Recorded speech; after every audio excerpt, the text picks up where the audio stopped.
പഴയ ഡ്രമ്മുകളിൽ നിന്ന് ബിറ്റുമിൻ എടുക്കാൻ ആരോ ശ്രമിക്കുന്നു. അതാണ് നിങ്ങൾ കാണുന്നത്. അതിനായി അവൻ കത്തിക്കുകയും ഉരുകുകയും വീണ്ടും മലിനമാക്കുകയും വേണം. അവരുടെ മാനസികാവസ്ഥ എത്ര ദയനീയമാണെന്ന് നോക്കൂ. അത്യാഗ്രഹം കാരണം ഇതിനകം തന്നെ എല്ലാ നാശനഷ്ടങ്ങളും സംഭവിച്ചിട്ടുണ്ട്. മാലിന്യം പോലും പിഴിഞ്ഞെടുക്കാൻ അവൻ അത്യാഗ്രഹിയാണ്. കുറച്ചു കാലം മുമ്പ് അയാൾ ഒഴിഞ്ഞ ഡ്രമ്മുകൾ തകർത്ത് വിറ്റു. ഇതും PCBയെയും പഞ്ചായത്തിനെയും അറിയിക്കണമെന്ന് ഞാൻ കരുതുന്നു. അല്ലെങ്കിൽ പുരോഗതിയില്ല. നിങ്ങളത് ശരിയാണെന്ന് കരുതുമ്പോഴെല്ലാം അവൻ മുൻകൈയെടുത്തു. 8 മണി മുതൽ നല്ല മണമുണ്ടായിരുന്നു.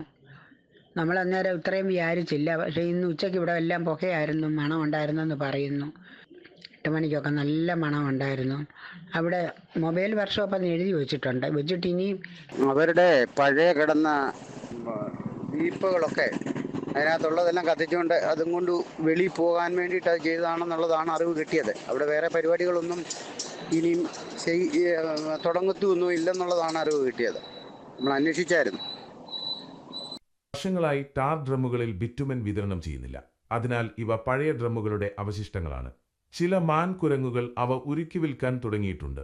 മലിനീകരണം അവയ്ക്ക് ഒരു സാന്ദ്രതയല്ല. ടാർ ബാരലുകളിൽ ഉരുകാൻ ടാർ ഉപയോഗിച്ച് തീജ്വാല നിറയ്ക്കുന്നത് കാണാം.